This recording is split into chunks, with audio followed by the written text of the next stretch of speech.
did it again. I don't.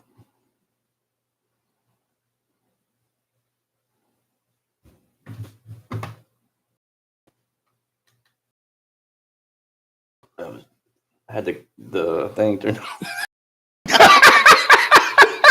Oh, man. So I did all that. Hit the on button. That was embarrassing. I never turned it off, though, man. I don't know. Maybe he's going to auto switch or something. Probably. Give me 1 sec. Let me do this. Is it a new post or is it the same one? I'm just going to edit the old one. Okay, because I shared it.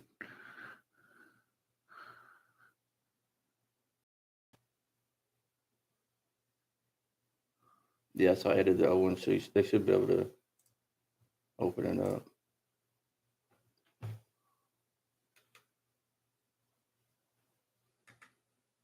Yeah, we're good. What's up, dog? Not much, man. Getting ready for a little bit of a road trip. How far is that from here? From Miko, I looked at it the other day because Chris and I were figuring out how long, when we had to meet and all that kind of stuff. It said about an hour and 55 minutes or so. So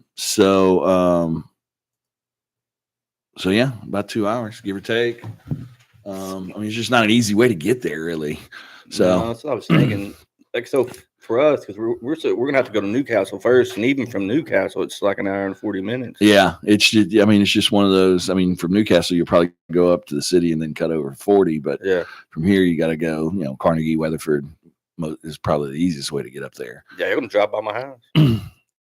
Yeah, that's where the buses will go. Yeah, they come down near Sport Hill Road. Yeah. And go out the back. Yeah, that's the way we're probably going to go. I think Billy's going to meet at my house, and then Chris kind of lives out in this area up by the lake, so we're going to pick Chris up on the way, and then head on up there. As I said, go live at 6:30 and kick off at 7. Heck yeah. Woodward game, man. Yeah, good game for the most part. It's kind of. It shows how far we've come as a program to win 60-0 and just kind of be like, there's a lot of things we got to work on. Talking to David Dillingham after the game, I said, did you ever think you would, sit at Elgin games and not be too happy with a 60-0 victory? And he was like, no, definitely not. Because he's been around for all the long haul. But like I said, after the game, wasn't too impressed. But as you looked back at it, did a lot of great things. Scored in all 3 phases of the game, which is pretty difficult to do. And we were able to do that. Bryce had the punt return touchdown. Vincent had the pick 6, and then obviously had all the touchdowns there on the offensive side of the ball. So, like I said, saw some good things. We talked about it a little bit last week on the podcast. I got some of those young kids in and getting some reps in some meaningful games. Dalvin Clark had the big 89-yard touchdown run, which was cool to see him to score. John Lohman had a touchdown as well, which was good to see him get on the offensive side of the ball and get some touches and get a score there as well. As far as the first half goes and the offense and just kind of the way it went, like I said, I'll start off well. After about 14-0, kind of we talked about it a little bit during the game, and then talked about it with Coach Wyatt during the coach's show at Burrito Miko. Kind of took our foot off the pedal a little, and kind of got a little lackadaisical with the way we were doing things. It was good to see that it was good to see them kind of kick it back into gear and kind of finish the game off the right way, finish the first half off the right way. But yeah, after about 14-0, it just kind of looked like, the kids kind of thought it was ho-hum, another easy victory. Kind of took our foot off the pedal a little, but was able to kind of, like I said, regain some momentum and kick things back off and finish it off good. Caden had another good game. Like I said, I think he was 12 for 15 or something like that. Yeah. I got season stats here, but not individual game stats. I think he was like 12 for 15 again. For the year, he's completing 77.4% of his passes, which is pretty cool. We talked about that last week. That's hard to do sometimes on air. So he's doing good. Had the 8 has 8 touchdowns now for the year. Had 4 last week. The 1 rushing touchdown on kind of the errant snap. But did have another fumble. Something he's got to work on there. And then did did have his first interception. So it was good to see him bounce back from the interception. Said, I mean, it was kind of a seam route. Sometimes you want that receiver to kind of settle down in that hole a little bit better. But I mean, at the end of the day, it still was kind of an errant throw. But like I said, good to see him bounce back from that and not have any issues there. But yeah, overall, like I said, I mean, good by all phases of the game. Obviously, no matter when you get a shutout, I mean, it's a big deal. It was good to see those young guys kind of have that goal line, first and goal type stand there at the end to preserve the shutout. Like I said, then Bryce Martin, like not usually a punt returner, but was able to get his hands on the ball on that punt return late in the second half sometimes and get in there for an end zone. I mean, like I said, whenever he has his hands on the ball, I know he doesn't get his hands on it that often from the defensive side, right. But when he has his hands on the ball, I mean, he's a dynamic playmaker, and so it's good to see him. Could be a weapon, down to use in the future. Obviously, we like having Ritson back there, but I mean, it might give Ritson another opportunity to get some rest if Bryce can handle him and do some of that stuff. Bryce is good, man. He's always been like quick twitch. Yeah, yeah. I mean, like I said, what he lacks in size, I mean, definitely makes up for it in quickness and speed and things like that. And like I said, another good game by him. Just a great game by the whole entire defense. Like I said, Coach Baker does a great job with those guys every week. But so kind of first drive or two had a first down or two, so he was kind of like, okay, well, this may be a different Woodward team. But then they kind of buckled down, and from there handle business. And like I said, important victory. Get a big victory. Obviously, start district playoff 1-0, get the full 15 points as well. So, yeah, I mean, it was a big victory for us. And then this week, Elk City was able to take care of Cash 19-7. So both of us are coming in undefeated and should be a good matchup against the Elks. You got the players of the game? All right, so that's a funny story. Well, not really funny, but kind of like Hillcrest last year. Coach White kind of sent a message talked a little bit about it during the coaches show. Didn't name players of the week this week. Okay. Not that anybody didn't deserve them, because there were a lot of good performances and things like that, but didn't like the way that they handled some things during the week in the classroom and potentially on the practice field. It was kind of one of those message type deals, kind of like they did last year with Hillcrest and the Black Flag situation. We're not playing up and living up to the standard of what an Owl football should be. And hopefully that kind of makes a point, and you see kids kind of clean some of that stuff up. So not anything in particular, but just and Coach White didn't point out anything in particular during the coaches show or any conversations that I had with him, but just like I said, just not playing up to that standard and wanting to kind of show, hey, yeah, it's great and wonderful that we won 60-0 and this, that, and the other, but at the end of the day, I mean, we've got to play to the standard that we've set, and not only on the field, but also the standard that we have off the field. Because we talked about it a ton last year, and we've talked about it so far a ton this year. I mean, most of these kids are very, very good kids, and come from good families and all that kind of stuff. But at the end of the day, got to make sure that you're doing what you're supposed to be doing, not only on the field and at practice, but also in the classroom, off the field, at home and things like that. So, like I said, you won't find players of the week because of that, unfortunately. Who would you have gave offense to? So during our broadcast, we gave it. Obviously, Caden had a great game. With 5 overall touchdowns, 4 passing touchdowns. But we thought Joey Ariano played his best game. 3 catches, 68 yards, and a touchdown. So we gave it to him. Thought he played his best game as an Owl. Like I said, Joey's got a ton of ability and a ton of talent. Probably our best overall route runner as a receiver. Unfortunately, last year kind of had that injury, so kind of not wasted a year, but didn't get as much probably reps as he wanted to. So he's still kind of coming back from that. Early in the year too. It was early, yeah. So I mean, he kind of, like I said, kind of got behind the 8 ball a little there, but he's back healthy now. back to where he was prior to the injury. So it was good to see him, like I said, because he could be a really good weapon for us because he's dynamic with the ball in his hand, and he's unbelievable running routes and in and out of those breaks and things like that. So we ultimately gave it to him. On the defense, we ultimately gave it to the whole defense and Coach Baker. I mean, anytime you can get a shutout against the team, I mean, is pretty impressive feat. And like I said, I mean, they swarmed to the ball. They tackled way better this week than they have in the previous weeks.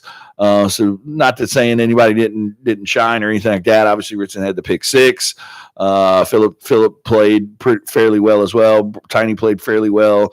Jack Deal filled in for Kaysen well as well. And the defensive line always does what they do. So some good individual performances. But at the end of the day, when you hold the team to nothing, and like I said, you even had those young guys come in at the end and was able to keep that shutout in place. We just decided to give it to the whole entire defense. Kind of a cop out to a certain degree, but hard to like I said, hard to pick just one when you had people at all phases, all three phases, whether it be the front, the linebackers, or the back end, play well. So. Like I said, we ended up riding along with the whole defense as a whole. Special team? We don't name a special teams player, but Will obviously stepped in and did fairly well on the extra points and stuff since Ian was out. Ian, I think, is back this week, so we should have him back. Did well as also on his kickoffs and things like that. And then obviously Bryce had the big touchdown. Punt return touchdown as well. Corday went back there once or twice too to also catch some punts. So he did well. Corday did well on offense as well. Had a catch or two and kind of showed why we're excited about his ability. When he's got the ball in his hand, he can make a lot of people miss, and he's a lot like Joey too when it comes to route running and in and out of breaks and things like that. So it was good to kind of see him. Kind of got banged up a little in that Newcastle game, so it was good to see him back out there healthy and ready to go. Everything. The first play of the game was super cool. Obviously we talked a little bit about it with Coach Wyatt. We've taken the ball all four, whether or not all 4 games so far. Last year, I think we took it all 14 games as well. A lot of coaches like to defer to the second half and things like that. Coach Wyatt likes to take the ball and get the offense on the field, try and put some pressure on the opposing team. Because if you can score that first drive, I mean, now you're winning the entire game. You know what I'm saying? You got that lead, and the other team's kind of fighting from behind, potentially the entire game. So that's part of the reason he likes to do it, to get out there, get fast. So it's cool to see. Little behind the scenes stuff. I mean, we ran the flea flicker the first play of the game against Newcastle. Caden didn't hand it off to make it a flea flicker. So Richard was kind of looking at him like, hey, bro. But ended up completing the pass, I think, to Kaysen anyway. But this week was able to run the flea flicker, and Keegan did a good job. Ritson kind of took a little bit longer pitching it back to Caden than you would like on that type of play. So Caden had to get it out of his hand quick, but Keegan did a good job of waiting for the ball, catching it, and then making a couple people miss, and then went 71 yards on the first play. So it's always cool to score in the first play of the game. Good day, my man. What else? You got some stats over there? Yeah, I got some stats for the year. I mean, like I said, kind of getting prepared for tonight to kind of bring all that to you and stuff. Offensively, I mean, just kind of give you some team stats on the front end. Offensively, I mean, we've got 841 total yards, averaging 460 yards a game, 1,068 rushing yards, 773 passing yards. We got 191 points total. That's averaging 47.8. And then on the defensive side of the ball, I mean, we're outgaining our opponents by over 1,000. We've only given up 386 rushing yards, 365 passing yards for a total of 171. So we're only giving up 175 yards a game when we're averaging 460. So almost 300 yards a game more on offense than what we're giving up. And then 45 points scored against us so far this year, 11.3. Knowing Coach Baker, I would assume he wants to get that probably in those single digits, knowing him. So he's probably not too excited about that number at the moment. But like I said, hopefully we can we could throw up another zero burger tonight and help that one out a little. Talked a little bit about Caden earlier. He's 48 for 62, 77% of his passes completed, 770 yards passing so far with the 8 touchdowns and 1 rush, and then in the 1 rushing touchdown, the 1 interception, and the 1 fumble as well. He's really starting to play a lot better, kind of coming into his own. Like I said, talking to him a little, at the 8th grade game today. I mean, he's a lot more, not today, but Tuesday. He's a lot more comfortable back there now. He's a lot more comfortable in being the guy. Right. Understands kind of what that means. I mean, still some learning to do there. With I mean, he's got the playbook mastered and some of that type of stuff.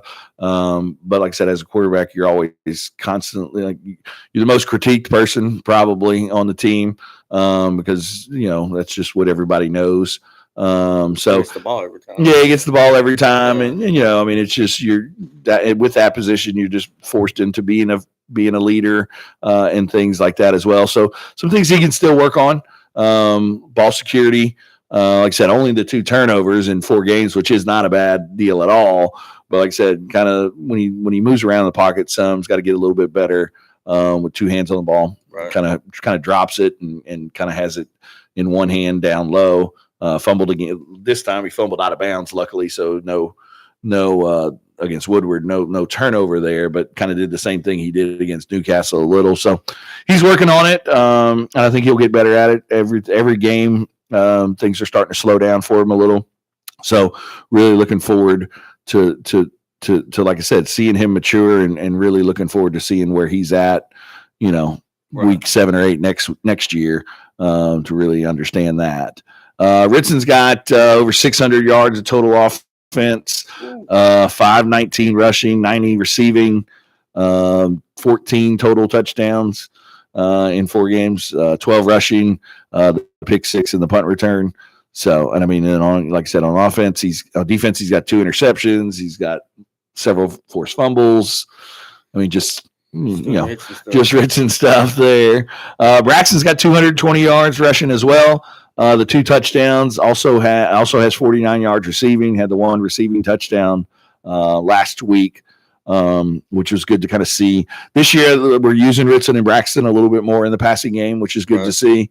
Because like I said, I mean, if we can open that passing game up, and Caden's doing a good job of it, it just allows Ritson and Braxton so much more room. Yeah. A lot of times we're setting up the pass with the run.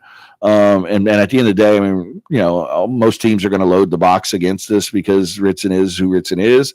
Right. So it does allow Caden some opportunities on the outside with some one-on-one coverage and things like that. And Caden's really taking advantage of those. But the more and more Caden starts taking advantage of those, the more they're going to have to, unload the box a little. Right. And then that's going to give a lot of room for Ritson and Braxton to kind of run free. So that'll help us moving forward. If Caden can continue to progress and complete as many passes as he does, and a lot of those ones that are downfield, that will open up the running game as we get further along in the season. So that's pretty cool there. What's the cool thing is because if you got to think how to plan for us, right? Every week we're a different team. Because we're just getting better. We're getting better. Man, I'm glad I don't have to figure that part out. No. I mean, I would hate to be a defensive coordinator to prepare for us. I mean, same thing on the offensive side of the ball. I mean, Coach Baker does such a good job of being multiple, and now we're rotating a bunch of defensive linemen in. We've got, we're last year, not by no means were we predictable last year, but we kind of lined up where we were because we had such good athletes and things like that. Yeah. Where this year, I mean, you got, like I said, we talked about it a little last week with those defensive linemen and all that kind of stuff that we're rotating in and out. We're starting to get to a point where we know, okay, this is going to be our run stuffer. So on run stuffing downs, we're going to put this group in. We're going to put this group in passing situations and things like that. So we're kind of specializing on some of those guys. But like I said, still do a good job of kind of rotating those guys in. With casing out, Jake did a good job filling in for him and calling the defense as well, and so did Brody. Right. Donnelly kind of stepping in for him. And then, like I said, on the outside, Phillip and Jace Johnson actually played a very good game too. Phillip kind of came out a little bit early, and Jace did a great job from that linebacker spot as well. And like I said, only a sophomore, and he looks pretty good out there. Yeah, he's an athlete. So it'll be good to see him kind of progress through the year. That'll be able to give Tiny and Phillip some rest here and there. Got something in my throat. So that'll give, like I said, Braxton and Phillip some opportunities potentially to get some rest if Jace can continue to play the way he's been playing there. And then Big T is a run stuffer and does a great job. One of the best things to watch from the booth is on third down when he comes running off the field. It's an itch. It's a good thing. It's a fun thing to watch. And every week he's getting faster and faster. And you can see, I think we talked about it last week. I mean, he's down 20, 30 pounds or so since fall camp. I mean, still a force in there, but he's getting in a lot better shape, better football shape and things like that. So he'll be a force to reckon with too. And then, like I said, I mean, Caleb Adesola is doing a very good job. Plays with that Adesola motor that we're used to seeing there. And then Tucker New. Tucker New's starting to finally click for Tucker, and he's going to be a force as we move forward this year and into next year with only being a junior there. Receiving wise, as far as we don't have any tackle stats. I'll probably get those from Jack in the next week or two. But receiving, Brody's leading the team with 14 receptions for 222 yards, 2 TDs, and then also has 34 rushing yards. Kaysen has 6 catches for 67 yards, but 124 rushing in the touchdown. Like I said, Joey now got 6 catches for 109 yards in a touchdown. Keegan has 2 for 81 in a touchdown, and Corday has 3 for 41. Ritson has 12 rushing touchdowns. Braxton has 2. Kaysen has 1. Dalvin has 1. Caden has 1. As far as receiving TDs go, Brody has 2. Joey has 1. Lucas Young has 1. Tucker New has 1. Braxton has 1. Keegan has 1. And John Lohman has 1. Punt return touchdowns. Obviously, Bryce has got the 1. Ritson's got the 1. And then interceptions, Richard's got 2. Keegan has 1, and Bryce has 1. And then Kaysen only has 6 punts on the year. We've only punted 6 times all year. 6 times in 4 games is pretty good. Yeah. Only 6 punts, 33.3 average with a 38 for his long punt there. So it's kind of your season stats after 4 games. Obviously 4-0, 18 wonderful wins in a row, hoping for 19 tonight. But the big thing is, like I said, 1-0 in district with that huge 15 points there. And he said Clinton was able to take care of business against Weatherford in overtime, 22-21. Some people thought Clinton was down. They were winless going into that game. Everybody kind of thought Weatherford was going to be potentially our biggest competition in the district, but Clinton and 7-7 after the game was over. Kind of a crazy game too. I don't know if you know anything about it or heard anything about it. 4th and 10 in the second overtime. Weatherford scored, so it was 21-14. Halfback pass. We actually watched the last couple plays in the coach's office. Their game ran a little bit after hours, so we were in the coach's office. Was able to watch it live on Tornado TV or whatever one it is there. And yeah, halfback pass, throws it. The receiver is the DB is falling down, but the DB intercepts, catches the ball. But he's falling to the ground as he's catching it, and the receiver that's standing behind him just rips the ball out of his hand. So he never makes contact with the ground or anything to complete the catch in the end zone to be an interception. The receiver just kind of took it out of his hand, and so that makes it 20-21. Right. And then Clinton decides to go for 2, and they just do kind of a little pop pass and fake the toss and dump it to the tight end for the 2-point conversion to win it 22-21 there at Tornado Bowl. So like I said, huge victory for Clinton. So maybe Clinton's not as down as people think potentially. So us, Clinton, and Elk City came away with the victories. And then I can't remember who won between Bridge Creek and Douglas, but I think Bridge Creek did there. So like I said, only first game, but four teams are 1-0, and then 4 teams are 0-1. Obviously, with it being the first game there, but I think we're the only ones, unless Bridge Creek. I don't remember the final score of that one. Well, that got our 15 points. Right. So like I said, that's a big deal for us moving forward with that playoff seeding. All right, so Elk City, my man. Yeah, Elk City. I mean, it's going to be a tough game. I mean, it's a little bit, like I said, you got a road trip. It's on a Thursday, so you had a short week of practice. Kind of had to condense things a little there. Very, very physical power run football team. So our defensive front and linebackers are going to have to do a good job of stopping and containing. We got 2 pretty good running backs. And like I said, more of a physical, not necessarily a speed outside type game. I mean, they want to muddy it up and play within 3 or 4 yards of the line of scrimmage. I would think most teams in our district are going to focus more on the run and try and keep the ball away from our offense, and try to keep that clock running as much as possible, limit our possessions potentially. But at the end of the day, I mean, it's going to be a tough game because, like I said, they do a lot of good things on offense. And one thing about it is they're gonna come to hit you, and they're gonna try and pound the rock over and over and over again. So like I said, defense has got to be prepared.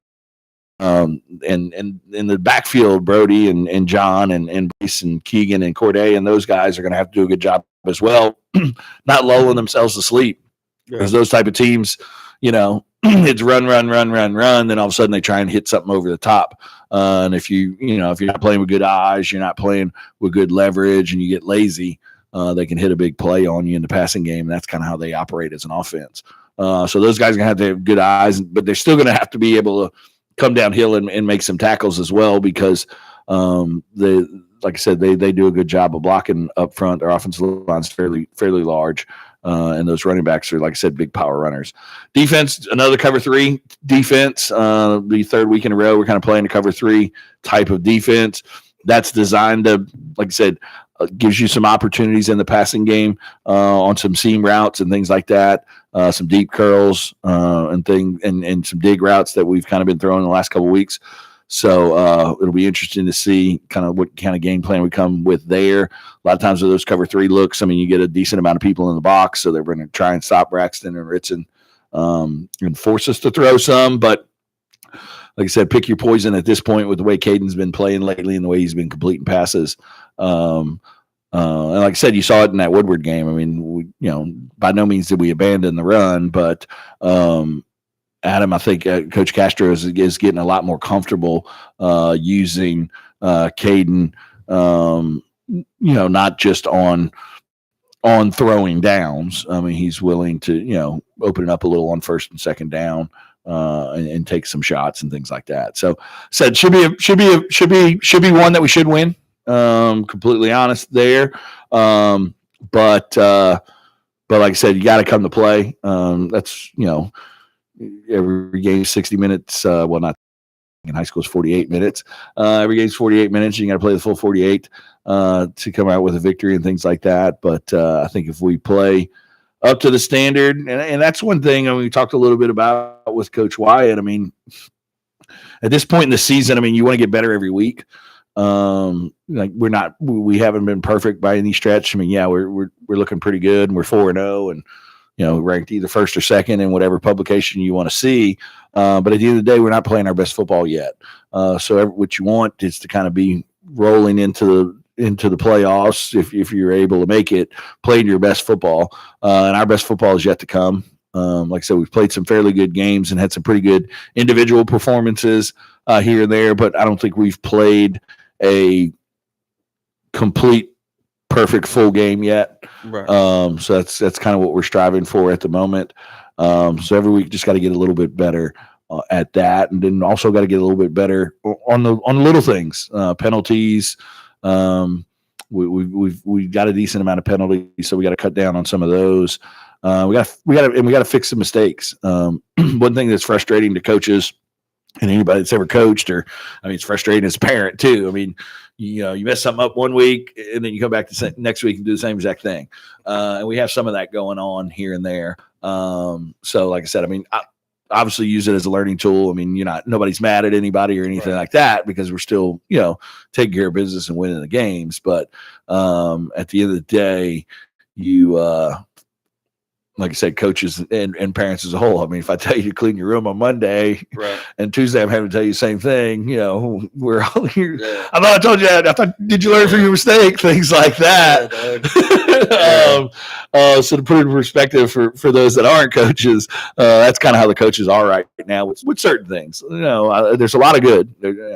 When you're in the position that we are right now, there's a lot of good, but as coaches, and we talk about it all the time, I mean, coaches are kind of perfectionists, and nothing is ever perfect. So you've always got to find something for your team to get better at. And like I said, cutting down on penalties, and then taking care of business off the field. There's, nobody's gotten in any trouble or nobody's, any of that type of stuff. But, just little things, in classroom, at practice and things like that, got to clean up as well, that are important. And I think sometimes, 14, 18-year-old kids don't always think everything's as important as we do as adults.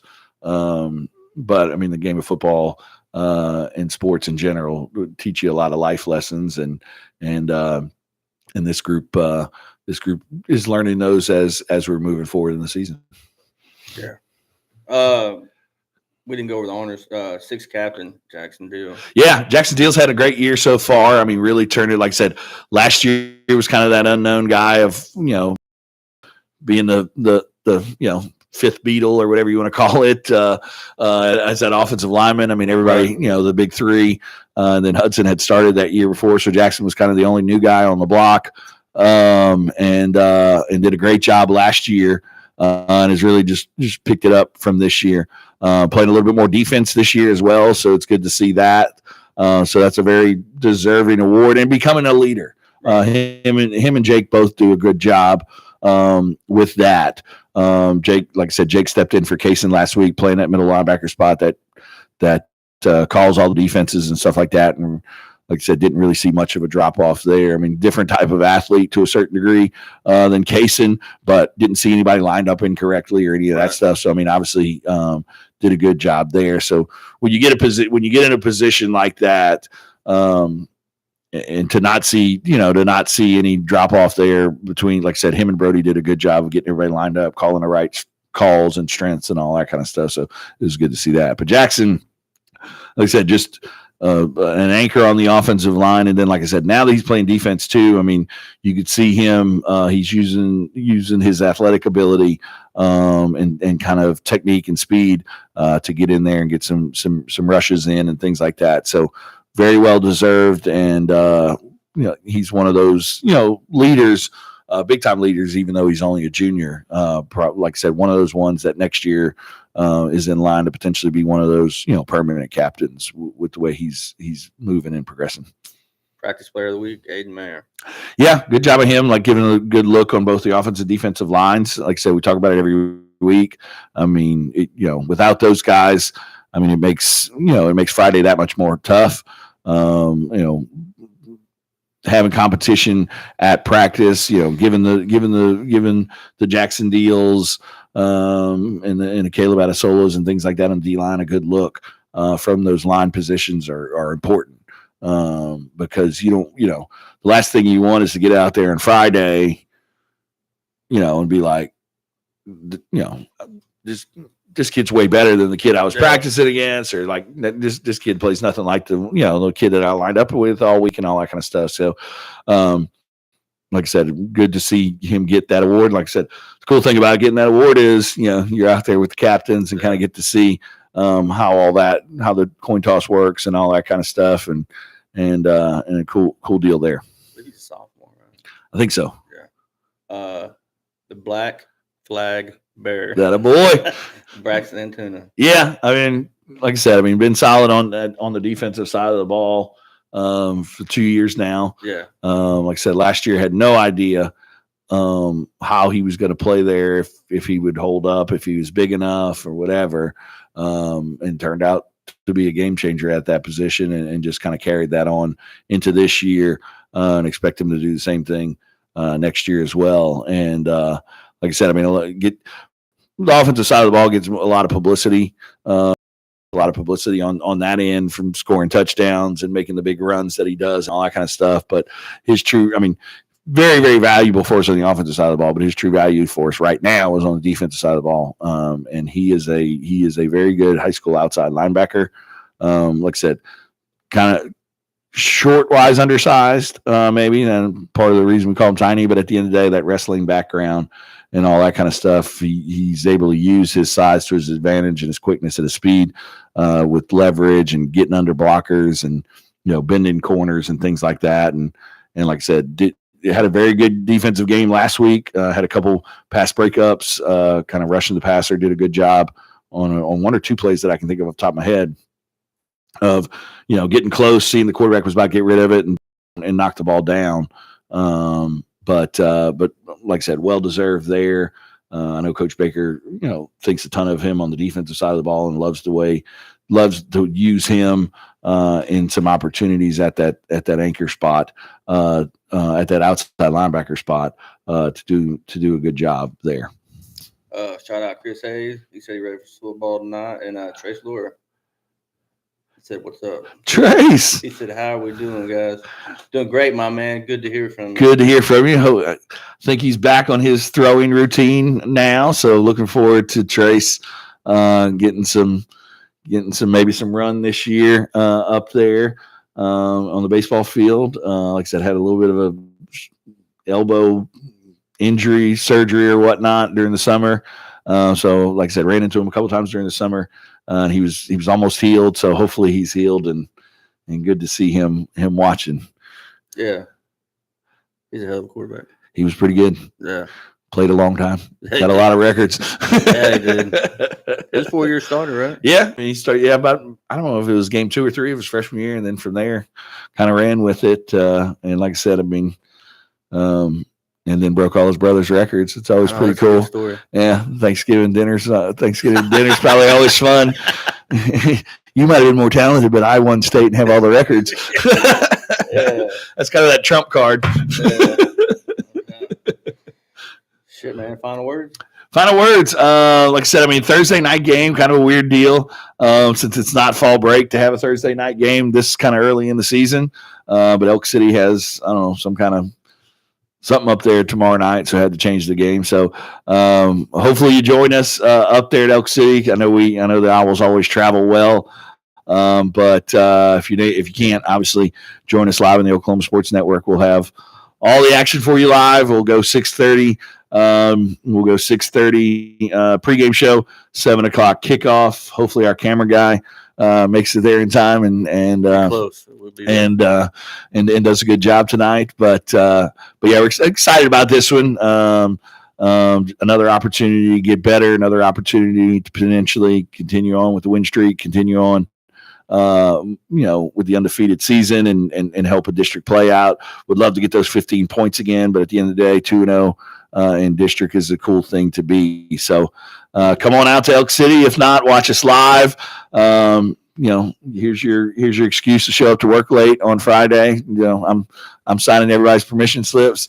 Enjoy the game and then enjoy your Friday. You'll have a Friday off this week, and then we'll be right back next Friday in the friendly nest with Bridge Creek, I believe, coming up. Huge shout out to the softball team as well. Levi and those guys are set to host a regional sometimes next week. We're working on dates and details. We might have that live for you too on the Oklahoma Sports Network. I think they're matched up with only 3 teams in their regional, so they're going to get a first round bye. But then they're matched up with Midwest City and Lawton. So playoff softball is here. Levi and those guys looking to potentially try and get to state there. So, like I said, after this week, we'll know the details. We'll know the details of the game, the time and dates of those games. And like I said, hopefully we can have those, barring schedules and, things like that. We'll be able to try and get those for you on the Oklahoma Sports Network as well. But it's always a good time to be an Owl this time of the year. Things are rolling. Basketball obviously started. Today's October 2nd. So everybody circles that October 1st day as basketball season starting. So Got a new season too. Wrestling season as well. Got a new coach on the basketball side of things. You guys got a couple new coaches on the wrestling side as well. So it'll be good. It's a good time to be an Owl, but at the end of the day, tonight it's all about football, and hopefully we can get up there and take care of the Elk City Elks. Yeah. Well, I mean, it was very creative of them. Yeah. They went out on a limb. But yeah, looking forward to it and excited to call it. I think we'll be on top of the press box again tonight. So hopefully the weather, I think it's supposed to be nice, but hopefully it's not too hot. So hopefully the weather treats us, me, myself, Chris, Billy, and Dax okay. But like I said, excited about it and then happy to get back home though, because it is a little bit of a road trip. And then hopefully come back 2-0. Amen. That's all I got, man. That's all I got. Go Owls.